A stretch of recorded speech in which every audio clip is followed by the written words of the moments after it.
다니엘서로 그동안 정말 신앙 권사님들이 되실 때까지 얼마나 많은 다니엘서에 대해서 설교를 들으셨어요, 그죠? 근데 아마 이번에 다시 나누는 이 다니엘서는 아마도 중간사보다 더 감동이 있을 것 같아요. 정말 성경을 통틀어서 하나님의 사랑이 가장 압축돼서 나타난 곳이 다니엘서예요. 그래서 오늘은 이제 제가 다니엘서를 펴놓고 이제 가겠습니다. 오늘 이제 내일부터는 1장이 바로 들어가고 오늘 이제 개관입니다.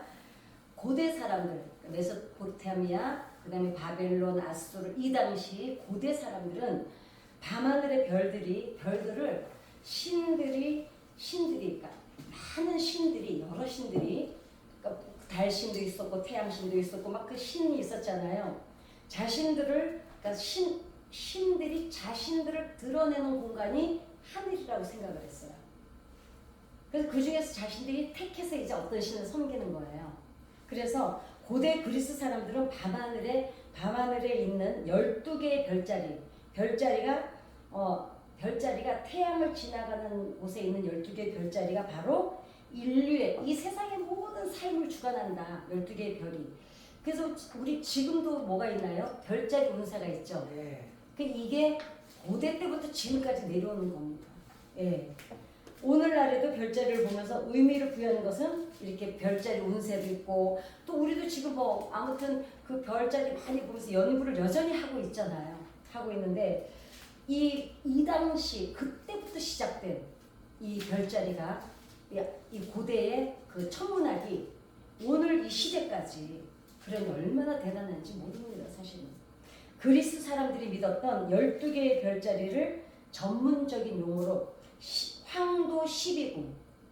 그러니까 그리스 사람들이 12개의 그 별자리를 믿었던 게 황도 12궁이라고 해서 12자리의 별자리를 믿었는데 역사 속에서 황도 12궁을 최초로 체계화 시켰던 사람들이 바로 바벨론의 천문학자들입니다. 그러니까 예수님이 탄생하셨을 때 누가 왔어요? 동방박사들. 별 보고 왔잖아요. 동방박사들이 페르시아 후예들이에요. 네. 근데 페르시아 때 바벨론 때 다니엘이 있었죠. 네. 페르시아 때도 다니엘이 있었죠. 네. 다니엘이 어떤 사람이었냐면 천문학자였어요. 총관할하는. 그러니까 페르시아 후예들이 다니엘이 했던 그 예언을 계속 기억하고 있었던 거예요. 그러다가 500년이가 지나서 예수님 탄생 때 다니엘이 그때 예언했던 그 별이 나타난 거예요, 진짜로. 그러니까 그 동방박사들이 누구냐면은 별자리 그 페르시아 후예들 중인데 별자리 천문학자들이에요. 이제 우리 여기 동방박사라고 나왔는데 저기 천문학자들입니다. 근데 찾아오죠. 왔는데 그 사람들이 어때요? 정말 예수님이 태어난 거예요. 그러니까 자기네가 그동안 그렇게 전설인 줄 알고 계속 별을 추적하고 있었어요. 근데 정말로 예수님 어느 날인가 그 별이 딱 뜬 거예요. 그러니까 그 별을 따라가니까 거기 예수님이 탄생하신 거예요. 그러니까 성경이 얼마나 절묘한지를 모릅니다. 그래서 바벨론의 천문학자들이 만들었던 체계를 고대 그리스 사람들이 그대로 이어왔습니다. 자, 그러면 바벨론이 아수르를 무찔렀잖아요. 무찌르고 그 전에 이미 아수르 전부터 천문학이 있었던 거를 바벨론에서 완전히 체계를 딱 잡았어요. 그게 다니엘과 세 친구들, 그 사람들 술사들이라고 얘기하는 사람들이 천문학자들을 술사들이라고 했습니다. 그거 아세요? 저기 히포크라테스가 최초의 의사잖아요. 근데 그때는 의사라는 용어가 없었어요. 뭐라 그러면 신령술사라 그랬어요. 그러니까 자 여기서도 지금 다니엘서에도 다니엘에 나온 사람들을 뭐라 그래요? 술사. 술사라 그러잖아요. 모르세요? 좀 이따 나올 거예요.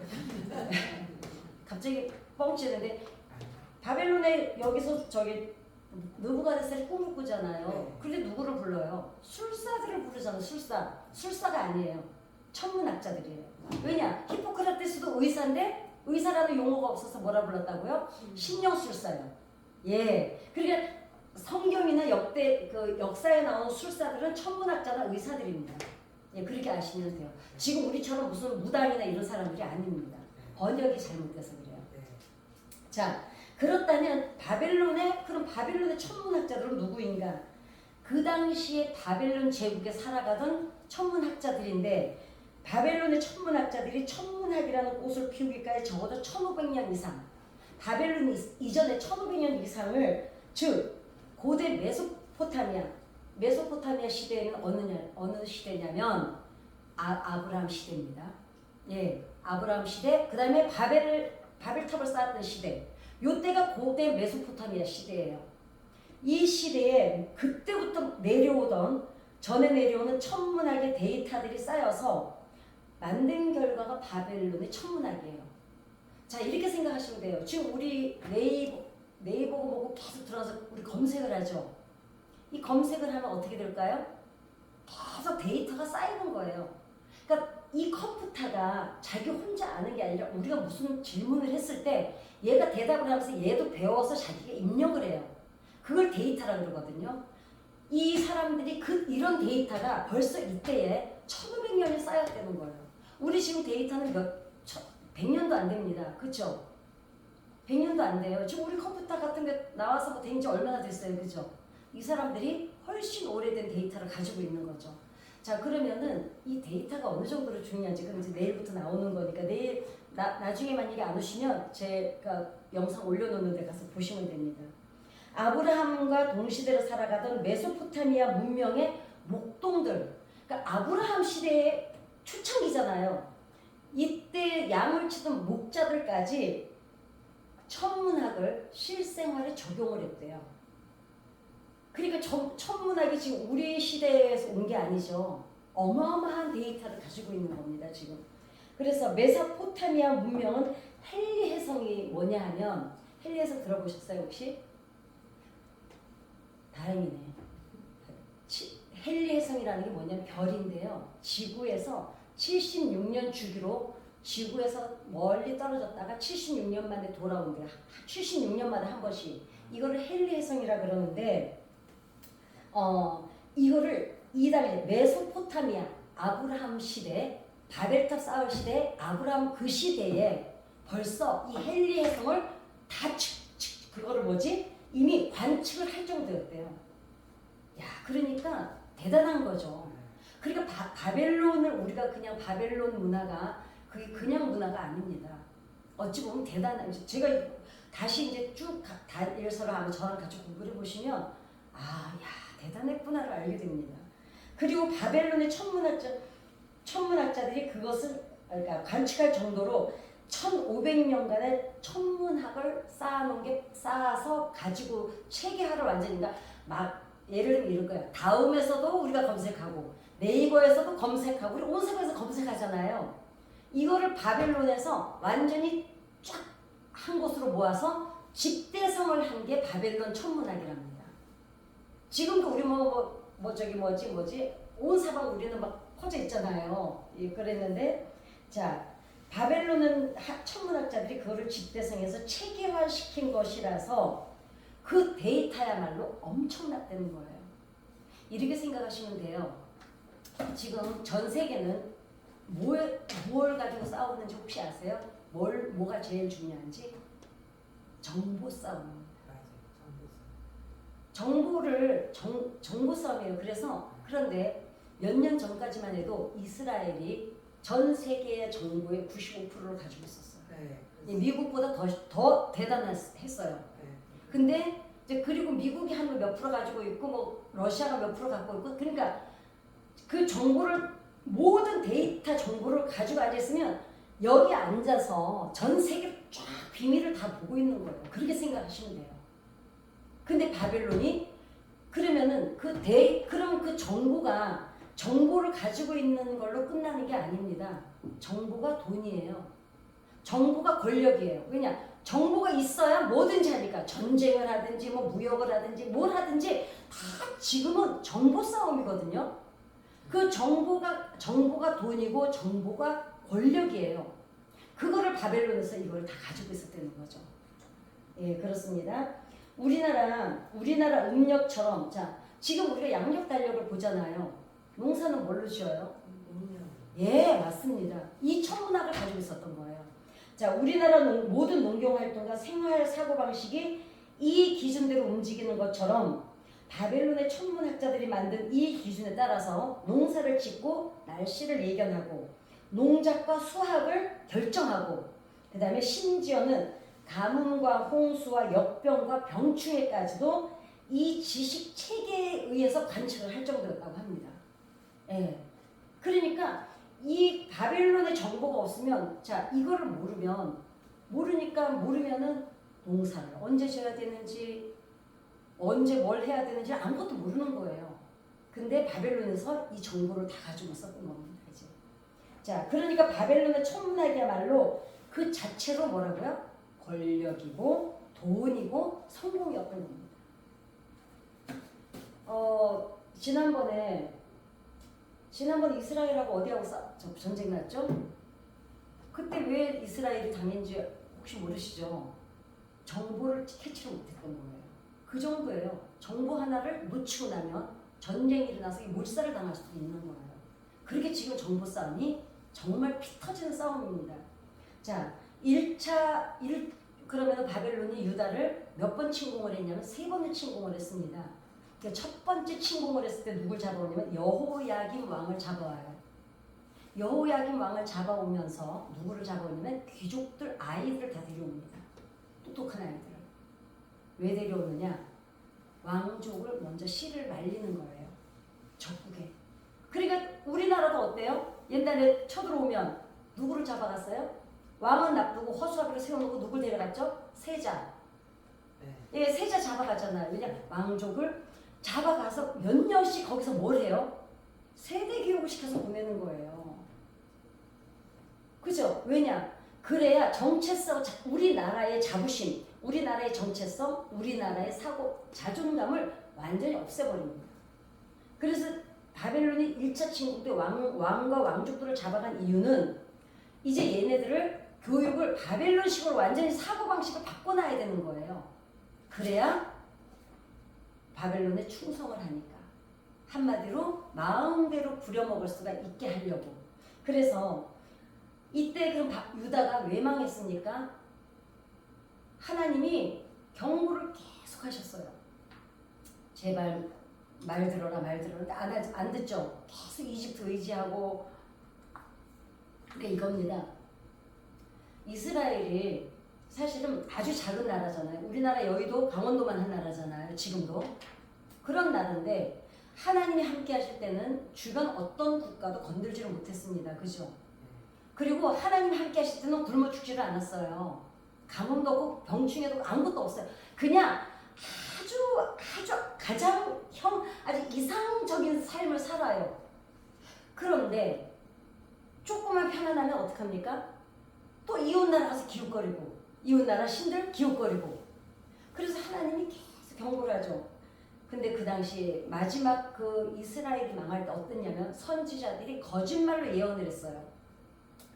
아시죠? 예레미야가 진짜 말하는데 예레미야를 가둬버려요. 그리고 어떡합니까? 거짓말하는 선지자들을 왕이 좋아할 말만 해요. 그러니까 간신배들만 있는 거예요. 그러니까 제가 언젠가 역사를 잊은 민족에게는 미래가 없다고 그랬잖아요. 어제의 역사는 오늘 우리가 배워야 돼요. 이때도 바른 말 하는 거를 리더자가 안 들었어요. 들어야 되거든요. 아파도 들어야 돼요. 그리고 내가 골문 데를 치료를 하기 위해서는 뭐도 떨어져 나가요? 골문 데를 도려낼 때는 생살도 같이 떨어져 나가는 거예요. 근데 어떻습니까? 골문 데를 그걸 계속 그냥 약 발라서 덮어놓고 하면 어떻게 돼요? 자꾸 곪는 게 어디로 들어가요? 세포 속으로 점점 들어가는 거예요. 이거를 낫게 하려면 어떻게 해야 되냐면 도려내야 돼요. 아주 어떻게 짜내야 되냐면 피가 날 때까지 짜내야 돼요. 골문 데를 여러분 치료할 때는요. 이게 맑은 물 나올 때까지 짜내면 안 됩니다. 그것까지 나올 때 짜내면 거기가 또 남아서 세균이 남아서 또 골마요. 어디까지 짜내야 되냐면 그 맑은 물이 나오고 피가 나올 때까지 짜내야 돼요. 그게 골문 데를 도려낼 때 생살도 같이 떨어져 나가는 거예요. 그런데 그렇게 피가 나올 때까지 꽉 다 짜내고 아주 그냥 마지막까지 짜내고 뭐 여기 쪼그라들지 약간. 그럴 때 소독을 하고 약을 발라서 딱 공기가 안 통하는 봉해야 거기가 아뭅니다. 그러니 리더자들은 어떻게 해야 돼요? 모든 리더자들이 마찬가지예요. 교회가 됐든 나라가 됐든 어디가 됐든 싫은 소리를 들을 때는 아파요. 그러나 골문 데가 있는데 듣기 싫다고 안 들으면 결국은 어떻게 됩니까? 이스라엘 민족이 어떻게 됐어요? 선지자들이 거짓말 예언하는데도 왕이 알았어요. 왜냐면 예레미야가 하는 얘기 다 들었거든요. 그래 놓고도 듣기가 싫은 거야. 왜? 고치기가 싫으니까. 그래 어떻게 해요? 제사장들은 자기 권력으로 다스리고 근데 더 중요한 거 국민이 그 나라의 정치, 그 나라에 돌아가는 게 뭐냐면 국민 수준이에요. 여러분 야당 여당 욕할 거 하나도 없어요. 누가 뽑아놨어요? 우리가 뽑아놓은 사람들이에요. 그리고 결국은 이 정치의 수준이 누구 수준입니까? 우리 수준이에요. 그런데 이때 어땠습니까? 선지자들이 거짓말을 하고 제사장들이 지네 마음대로 권력을 휘두르는데 그러는데 어떻습니까? 백성들이 그것을 좋게 여겼다고 성경에 기록이 되어 있어요. 그러니 어떻게 합니까? 결국에는 어찌하려느냐 그래서 예레미야서에 5장에 나옵니다. 너희가 어찌하려느냐. 어떻게 합니까? 결국은 하나님이 바벨론을 들어서 치십니다. 그런데 하나님 마음이 제가 왜 느껴지냐면 한 번으로 확 끝낼 수도 있잖아요. 하나님이 미적거리세요. 왜? 한번 해봐요. 이제 여호야김을 잡아가요. 다니엘 세 친구 쫙 잡아갑니다. 귀족들하고. 그리고 또 기다려보세요. 돌이키나 안 돌이키나. 안 돌이킵니다. 그러니까 두 번째 또 침공을 해서 또 잡아가요. 하나님이 미적거리시는 거예요. 또 기다려보세요. 또 안 듣습니다. 어떡합니까? 세 번째는 어떻게 돼요?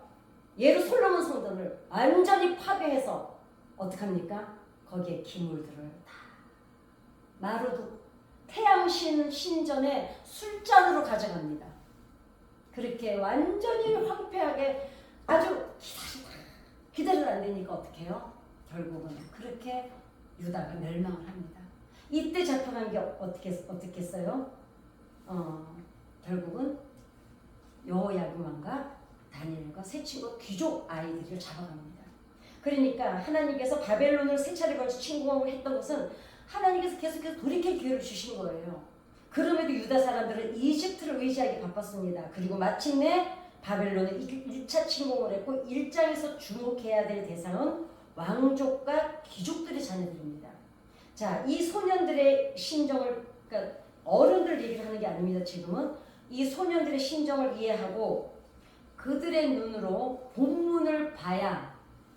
자, 지금까지는 우리는 어떤 눈으로 봤습니까? 그냥 다니엘서는 다니엘이 예언하는 거, 다니엘이 기도했더니 응답하신 거, 다니엘이 풀무불에 들어갔더니 그냥 하나님이 구원해 주신 거, 신앙생활 그리고 채소만 먹었더니 더 얼굴이 좋아지고 여기에만 우리가 관점을 두고 있었잖아요. 지금 이번부터는 어떤 관점으로 보냐면 소년들, 잡혀간 아이들 시선으로 다니엘서를 다시 볼 겁니다. 자, 이 소년들의 심정을 이해하고 그 아이들의 눈으로 본문을 읽을 때 비로소 본문의 의미가 우리들에게도 열리기 시작할 것입니다. 다니엘서 펴놓으셨죠? 1장 6절을 보시겠습니다.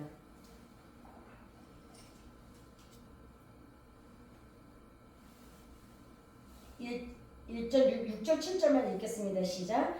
그들 가운데는 유다 자손 곧 다니엘과 하나냐와 미사엘과 아사랴가 있었더니 환관장이 그들의 이름을 고쳐 다니엘은 벨드사살이라 하고 하나냐는 사드락이라 하고 미사엘은 메삭이라 하고 아사랴는 아벤두고라 하였더라. 여기에 이제 다니엘하고 세 친구의 이름이 등장을 합니다. 여기서 눈여겨봐야 될 단어가 그들 가운데라는 단어가 나오는데 그러니까 뭐예요? 그들이라는 건 뭐예요? 지금 다니엘하고 3명, 4명의 이름만 나오지만 더 많다는 얘기죠. 그들이라고 했으니까, 그죠? 그들 가운데 셋째 왕족과 귀족들 자녀가 엄청나게 잡혀왔고 그들 가운데 다니엘하고 3명의 친구가 4명이 있었던 4명을 지금 주인공으로 붙잡았을 뿐이지 나머지도 많다는 거예요. 그런데 어떤 일을 당합니까? 먼저 계명을 당하죠. 즉 5절에 다니엘의 이름의 뜻은 뭐냐면 하나님은 나의 심판자라는 뜻입니다. 그런데 바벨론의 신 이름이었던 벨신을 바벨론의 신의 이름이 벨이었거든요. 뭐라고 합니까? 벨드사살. 즉 너는 벨신이다. 여기 뜻이 뭐냐면 당신의 아들을 보호하소서.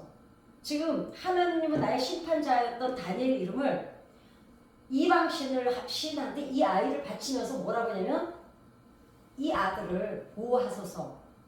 그러니까 어떻게 다니엘을 지금 다른 신한테 바치는 거예요. 신이시여 다니엘 벨드사살을 지켜주십시오. 이 뜻이 된 거예요. 바뀐 거예요 완전히.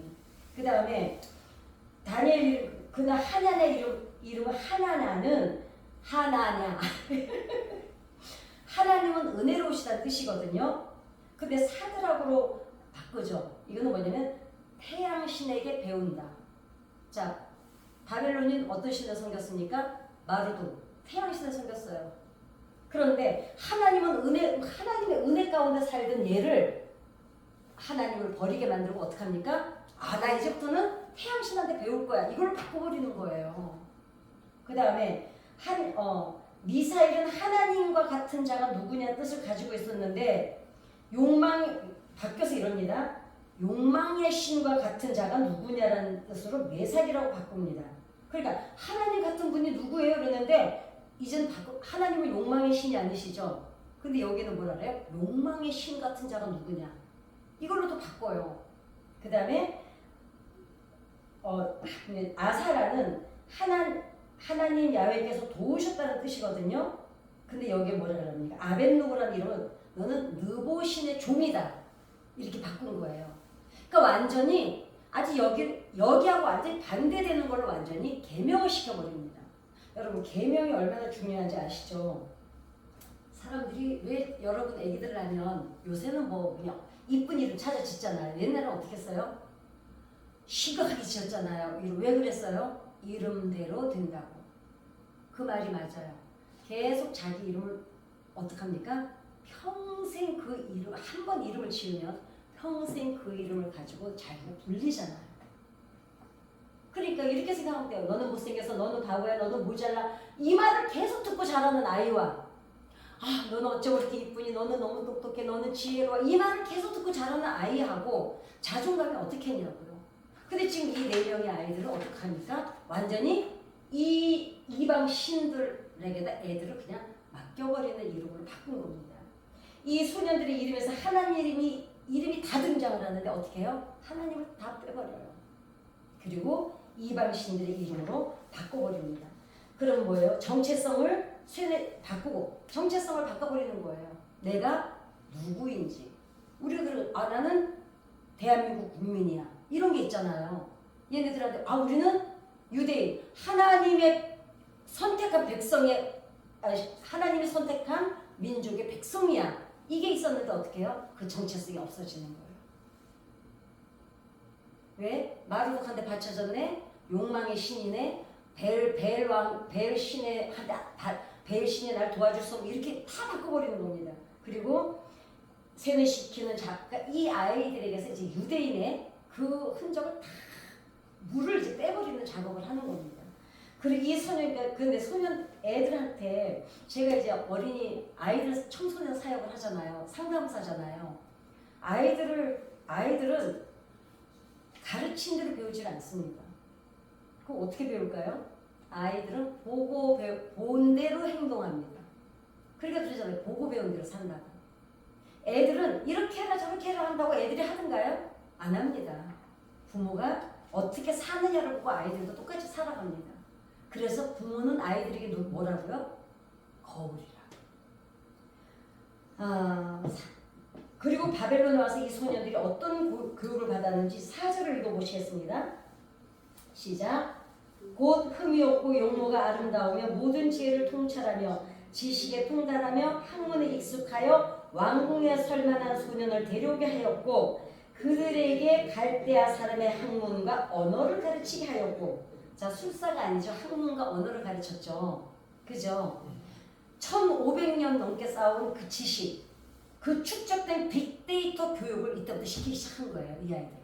그래서 번역된 단어 때문에 바벨론 술사라는 단어 때문에 우리는 바벨론 천문학자들을 가리켜서 무당 혹은 무속인처럼 생각을 할 때가 있는데 뭐라고요? 천문학자들입니다.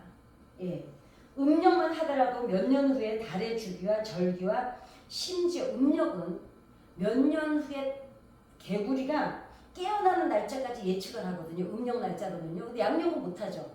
예. 조금 더 그러니까 예를 들면 우리나라에 지금 뭐가 있죠? 주역, 사주팔자, 궁합 이런 게 다 음력을 가지고 하죠. 근데 여러분 그게 희한하게 맞는 거 아시죠?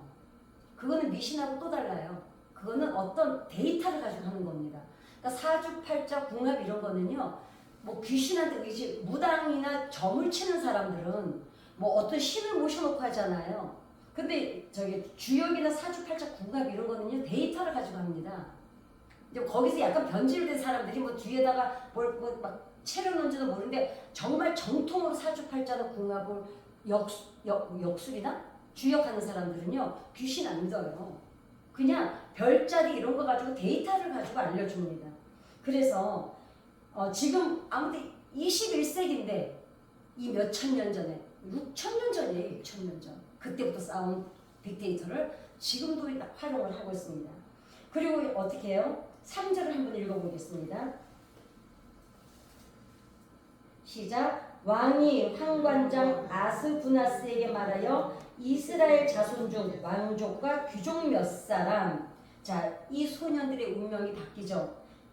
이 환관들은 자, 내시가 지금 내시를 뽑아가는 거잖아요. 그런데 생각해 보세요.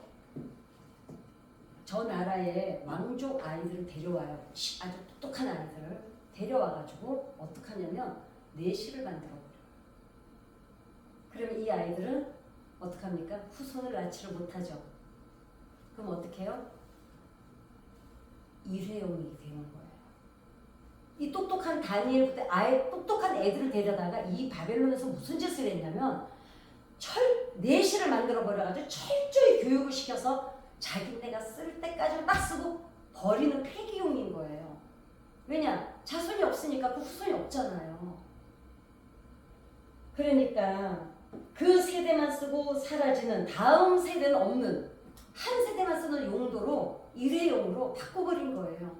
그리고 어떻게 하니까 어떻게 돼요? 다니엘의 경우도 어때요? 노년이 되어서도 어떻게 돼요? 가족이 없이 홀로 지내죠. 다니엘이 가족이 없잖아요. 계속 혼자 나오잖아요. 다니엘서로 보면. 그 다음에 어떻게 마지막에 사자굴 들어갈 때 어때요? 혼자 사자굴에 들어가잖아요. 모든 그런 걸 보면 다니엘이 환관, 내시로 바뀌어서 그렇게 길러지고 쓰여진 사람. 그러니까 권력자들이 똑똑한 애들을 그냥 일회용으로 쓰고 버리려고 자기네 나라의 아이들이 아니라 똑똑한 그러니까 점령한 나라에서 똑똑한 왕족 아이들 붙잡아다가 그렇게 일회용으로 쓴 겁니다. 그게 다니엘과 세 친구들이었어요. 자, 그러면 율법에서는 뭐라 그래요? 고한이 없는 사람이 성전에 들어올 수 있습니까? 없습니까? 못 들어가죠. 자, 그 다음에 공동체에 들어올 수 있습니까? 없습니까? 공동체도 못 들어왔습니다. 왜? 부정한 자야. 그럼 공동체는 성전에는 들어왔을까요? 못 들어왔어요. 왜냐? 부정한 자니까. 자, 그러면 이 소년들이 지금 왕족이잖아요. 왕족이고 귀족이잖아요. 그 왕족과 귀족들은 그 당시에 교육을 받을 때 뭐부터 배웠습니까? 모세오경부터 달달 외웠죠. 자, 그러면 율법을 달달 외우던 아이들이에요. 그럼 자기네들이 지금 거세를 당할 때 이 애들이 몰라요? 우리는 이제 이 어린애들이 15살 그 정도 나이라고 그러거든요. 추측을 하건데, 자, 율법을 달달 외울 정도로 교육을 받고 자랐는데 적국에 그것도 끌려와서 왕 앞에 서기 위해서 거세를 당하고 이 아이들 심정이 어땠겠냐는 거예요. 한번 이 아이들 심정이 한 번만 돼보세요. 자, 내가 율법을 다 알아요. 그래도 잡혀왔지만 왕하고 같이 잡혀왔으니까 희망이 있잖아요. 왕이 돌아갈 때 우리 데리고 가겠지. 그러는데 어떻습니까? 아니 거세를 당하고 내시가 만들어지는 거예요. 그럼 얘네들이 알잖아요. 우리는 이제 우리나라에 오라 그래도 못 가요. 가봤자 왕족이고 귀족이었으니까 어디 1% 상류층이었을 거 아니에요. 근데 얘네들이 거세를 당하고 내시가 되니까 지네들이 알아요, 몰라요? 알죠? 우리는 이제 공국에 설령 돌아간다 그래도 공동체도 못 들어가, 성전에도 못 들어가, 아무 데도 못 들어가는 거예요. 그걸 얘네들이 알아요, 이제. 그러면서 이 아이들이 거세를 당하던 날 밤에 이 어린 아이들이 얼마나 울었겠냐고요. 얼마나 울었겠냐고요. 안 그러겠어요? 자, 이 심정으로 다니엘서를 이번에 봐야 되는 겁니다. 자, 물리적으로 영원히 하나님 백성의 무리에 들어가지를 못해요, 아예. 그때는 그랬어요. 왜냐면 고한이 없는 자는 부정한 자라서 공동체 자체에 들어오지를 못했어요. 성전에는 말할 것도 없고요. 가족하고도 살 수가 없었습니다. 그러니까 이 애들이 그날 그 거세를 당하고 아프잖아요. 그죠? 아픈 것보다 얘네들이 더 두려웠던 건 뭐였을까요? 이제 우리나라에는 영원히 우리는 돌아갈 수 없다는 거였습니다. 자, 이 아이들의 눈물, 고통, 그날 밤에 느껴야 되는 절망. 생각해 보세요. 이제 우리는 끝난 거예요. 유대인으로서. 그날 밤에 이 아이들이 이 밤을 지새우면서 이 아이들의 마음이 어땠고, 얘네들은 그리고 하나님을 알잖아요. 이 애들이 지금 믿음이 있는 애들이에요, 없는 애들이에요? 누구보다도 믿음이 좋았던 게 지금 다니엘서에 다 나오잖아요. 그러면 이 애들이 이 밤에 하나님 앞에 뭐라고 물어봤을까요? 여러분 같으면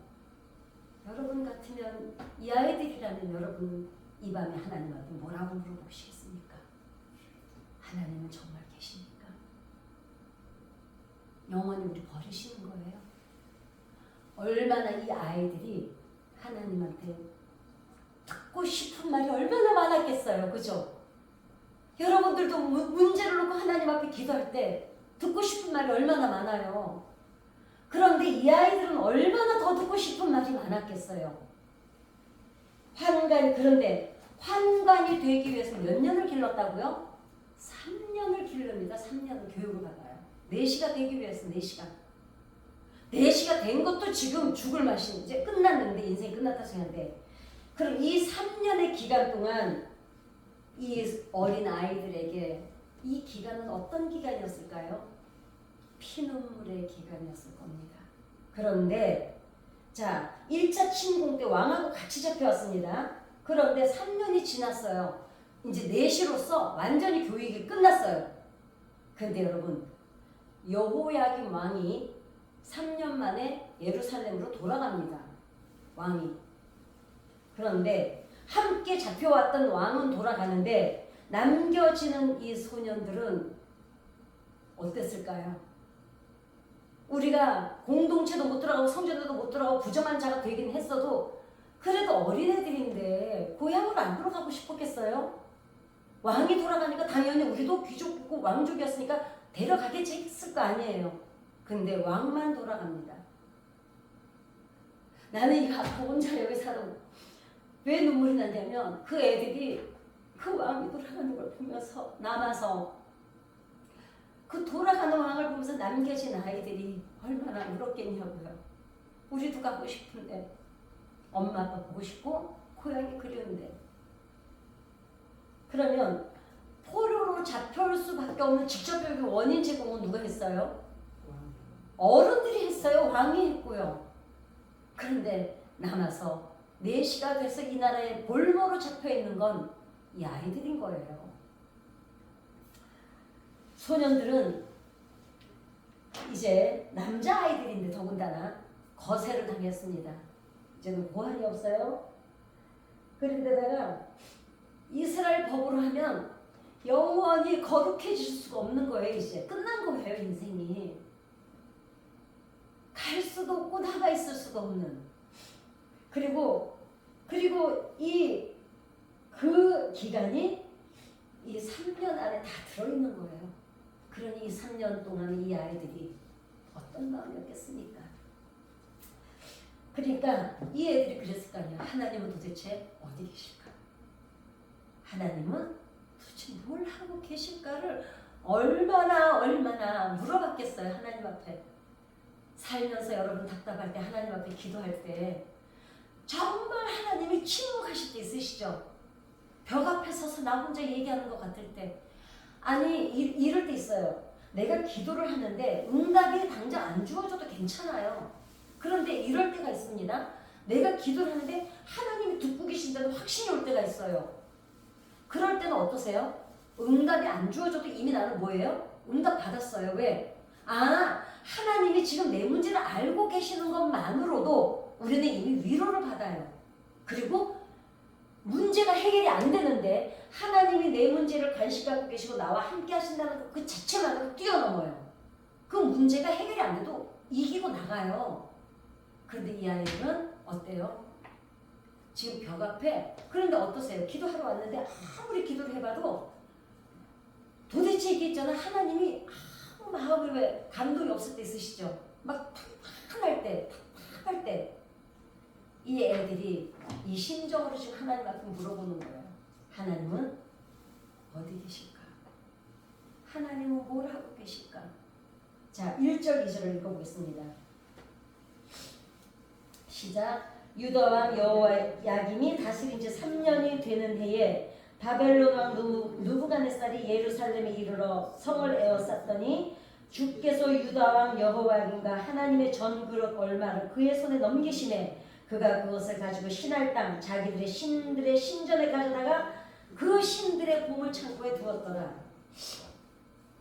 자, 고대 시대의 전쟁은 신들의 전쟁이었습니다. 이 사건을 겪는 사람들은 심정이 어땠냐면 자신들이 의지했던 여호와라는 하나님이 바벨론의 태양신 마르둑하고 전쟁이 난 거예요. 자, 그 당시에 고대 이 사람들은 전쟁이 나면 신과 신들의 전쟁이었어요. 그래서 이스라엘 민족이 전쟁을 할 때마다 맨 앞에 뭘 들고 나갔어요? 법궤. 언약궤를 들고 나갔잖아요. 그리고 어떻게 해서 뒤에서 찬양대가 따라 나갔죠. 신들의 전쟁이었어요. 그랬는데 지금 1절 2절에 뭐라 그럽니까? 하나님이 넘겨버리신다 그러잖아요. 그리고 하나님의 전에 그릇이 어디로 갔다고요? 마르둑 신전에 가서 보관이 돼요. 지금 창고에. 그러면은 이 사람들의 심정이 어떠냐면 자신들이 의지했던 여호와라는 신이 바벨론의 마르둑 신에게 완전히 탈탈 털려가지고 항복을 했다고 고대 사람들이 인식을 한 거예요. 우리 신이 진 거예요. 지금 우리 신이. 자, 블레셋하고 이스라엘이랑 싸웠을 때 블레셋에서 뭘 뺏어가요? 언약궤를 뺏어가잖아요. 언약궤를 뺏어가서 어디다 놔요? 다곤신 발밑에다가 언약궤를 놔요. 이게 무슨 뜻이에요? 여호와 신 니네 신이 우리 다곤한테 진 거예요. 지금 얘네들은 전쟁의 의미가 이랬다니까요. 그렇기 때문에 이 사람들 의식하는 거예요. 여호와가 지금 마르둑한테 진 거예요. 이 사람들 의식에는. 자, 그런데 정리를 하면 기성세대의 제약으로 인해서 인질로 잡혀왔는데 하나님은 바벨론 신한테 굴복을 해서 눈에 보이지도 않고 이 애들이 지금 생각할 때 자신들은 바벨론 정체성을 강요당하면서 살아가고 있고 조국으로 돌아갈 가능성도 이제는 차단이 됐어요. 이제 돌아갈 가래도 갈 수가 없어요. 왜? 거기 공동체 못 들어가니까. 그리고 영원히 부정한 인생으로 확정이 됐어요. 고자가 됐으니까. 그럼 이게 이 소년들의 현실이었어요. 다니엘과 친구들의. 그랬으면 다니엘서는 하나님이 자 이제 오늘부터 이제 이걸 알고 들어가면 재밌습니다. 다니엘서는 하나님의 기적을 열거하는 것도 적국에서도 하나님께 기도했더니 총리로 성공적인 삶을 살았다는 것을 배우라고 기록한 역사가 아니라는 거예요. 근데 우리는 이때까지 다니엘서를 무엇으로 봤습니까? 다니엘처럼 기도하면 적국에 가서도 총리로 성공하고 살고 사자굴에 들어가도 살고 20일간 기도했더니 뭐 살고 우리는 계속 그 성공한 것만 우리가 지금까지 배워왔죠. 지금 다니엘서는 진짜 목적은 기록 목적이 그게 아니라는 거예요. 뭐냐? 소년들이 그 다음에 뭐예요? 소년들이 환관장한테 요구하죠. 우리는 신전에 바쳐졌던 음식 안 먹겠다고. 물하고 채소만 달라고 그러잖아요. 그래서 우리 물과 채소를 먹었더니 바벨론의 모든 소년들보다 깨끗해졌다는 것 때문에 여러분 한동안 또 다니엘 다이어트가 유행했던 거 아세요?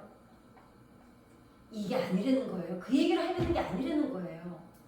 성공하고 기도하고 응답받고 채소 먹었더니 그래도 더 깨끗 이 얘기를 하나님이 지금 하려고 다니엘서를 기록하게 하신 게 아니라는 거죠. 뭐냐? 그러자 하나님께서는 뭘 말씀하고 싶으시냐? 만유의 하나님, 전능하신 하나님, 질투하시는 하나님은 자 정말 지금부터가 중요합니다. 그런 하나님, 만유, 이 천지를 지으신 하나님, 사람의 인간을 창조하신 하나님, 이 세상에 어떤 신도 내가 세상을 창조했다는 얘기를 안 합니다. 다른 어디 종교들이 세상 창조했다는 얘기 나옵니까? 없습니다. 사람 창조했다는 신 있습니까? 성경 외에는 아무도 없습니다. 그죠? 이 하나님이 그러면 세상에 존재하는 모든 종교는 누구 거예요? 하나님의 피조물들이에요.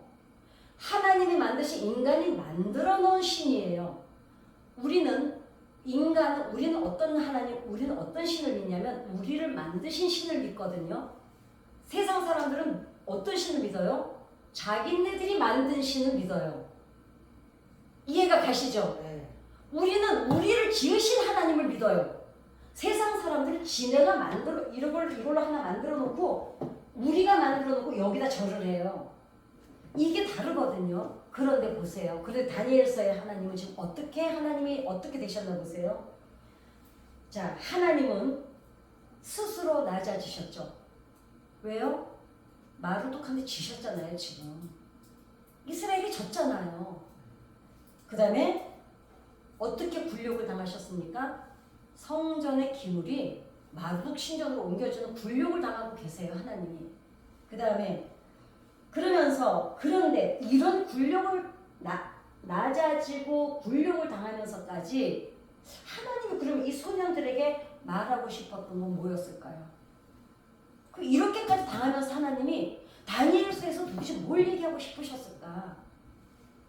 이겁니다. 하나님은 하나님 자신의 자존심보다 자 그러면 하나님이 우리를 지으셨고 얘네들은 자기네가 만든 걸 가지고 믿는데 하나님이 이 자존심을 다 버렸어요 지금. 그렇잖아요.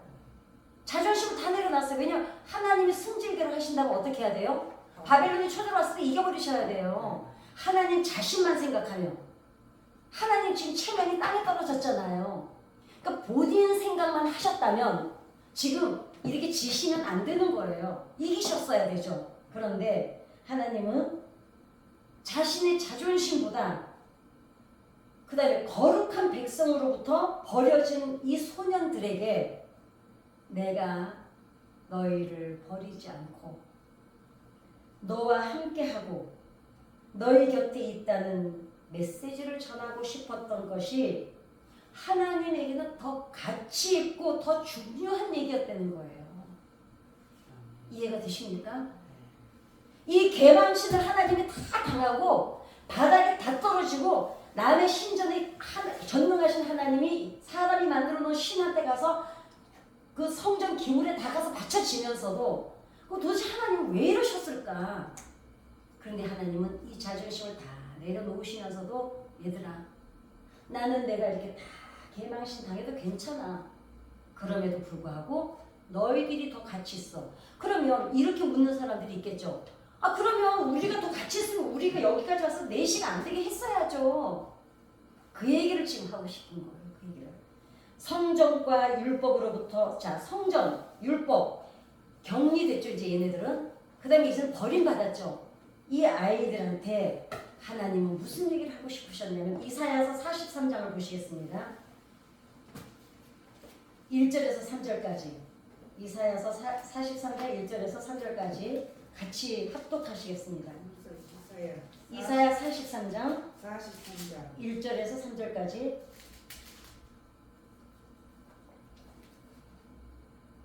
시작. 야곱아, 너를 창조하신 야훼께서 지금 말씀하시느니라. 이스라엘아, 너를 지으신 이가 말씀하시느니라. 너는 두려워하지 말라. 내가 너를 구속하였고 내가 너를 지명하여 불렀나니 너는 내 것이라. 내가 물 가운데로 지날 때에 내가 너와 함께 할 것이라. 강을 건널 때에 물이 너를 침몰하지 못할 것이며 내가 불 가운데로 지날 때에 타지도 아니할 것이요 불꽃이 너를 사르르지도 못하리니 대저 나는 야훼 내 하나님이요 이스라엘의 거룩하니요 내 구원자임이라. 내가 애국을 너의 속량물로 구스와 스바를 너를 대신하여 주었노라.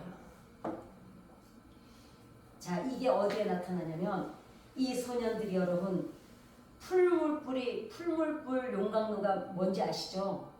그냥 대장간에서 한 요만한 용광로가 아닙니다. 풀물불 용광로는요 무기를 만드는 아주 거대한 용광로거든요. 이 비로소 이 아이들이 언제 우리가 하나님이 우리를 버리지 않고 여기까지 하나님이 바벨론까지 따라왔다는 걸 언제 깨달았어요? 용광로 속에 들어갑니다. 이때 어때요? 얘네들은 지금 성경을 달달 외우던 아이들이잖아요. 귀족과 왕족들이니까요. 얘네들은 이사야서를 이미 알고 있었어요. 달달 외우고 있었던 아이들이에요. 거기에 들어가서 얘네 눈에는 사실 보였는지 안 보였는지 안 나왔습니다. 하며 인자 같은 이가 계셨다는 걸 누가 봤어요? 누부갓네살 왕이 밖에 있는 사람들이 봤어요. 그리고 이 세 명을 집어넣는데 어때요? 4명이 있는데 그 슬림도 없이 오히려 얘네들을 그 용광로에 집어넣는 사람들은 불길 때문에 죽어버렸는데 얘네들은 거기서 거닐고 있는 거예요. 오늘 여기에 뭐라 그랬습니까? 물 가운데 지나 불 가운데 너를 사르지도 않는다는 거예요. 이 애들이 비로소 이때 알았어요. 그 3년 동안의 거세를 당하고 두 번 다시 조국으로 못 돌아가는 그 몸이 되어서 도대체 하나님은 어디 계시고 우리 하나님은 정말 마루독한테 진 거야? 우리 하나님이 그 신이었어? 이러는데 얘네들이 보세요. 여기서 깨닫는 거예요. 하나님이 바벨론에다가 이스라엘 민족을 70년을 맡기세요. 너무 말을 안 들으니까 기회를 주고 또 회개할 기회를 주면서 안 들으니까 넘기시는데 이스라엘 민족만 보내셨어요? 여기 지금 누가 같이 갔습니까? 하나님이 같이 가신 거예요. 하나님이 다니엘서는 성공한 이야기를 우리들에게 해서 너희들도 기도하면 된다 이 얘기를 하고 싶으신 게 아니에요. 어떤 경우든 니네가 다시는 거룩한 성전에 들어오지 못하는 내시가 되든 뭐든 봐요. 내시가 되면 거룩한 곳을 못 들어오면 누가 먼저 버려야 돼요? 하나님이 먼저 버려야 되잖아요. 얘네들을 법대로 하면. 근데 하나님이 뭐라 그래요? 지금 아니라는 거예요. 니네가 어디에 있든 어떤 처지에 있든 어떤 환경에 있든 상관없는 거예요. 나는 너희와 함께 계시겠다는 걸 다니엘서를 통해서 말씀하고 싶으신 거예요. 그래서 하나님은 왜 이 소년들에게 나타나셨습니까? 여전히 그들과 함께 있고 여전히 너희들은 하나 나의 거룩한 백성이고 하나님께서 그 소년들에게 이제 이 아이들이 3년 동안 울었어요. 우리는 영원히 이제 끝났구나 하고 울고 있는데 뭘로 대답해 주셨어요? 용광로 속에서 대답해 주신 거예요. 아니야 얘들아. 자, 너희들은 여전히 하나님 나라 안에 있고 내가 바로 너희들의 운명과 세계와 역사를 주관하는 주관자라는 것을 다니엘서에서 하나님이 얘기하고 싶으신 거예요. 21일 동안 기도했더니 무슨 천사였지? 미가엘이야? 가브리엘? 미가엘이요?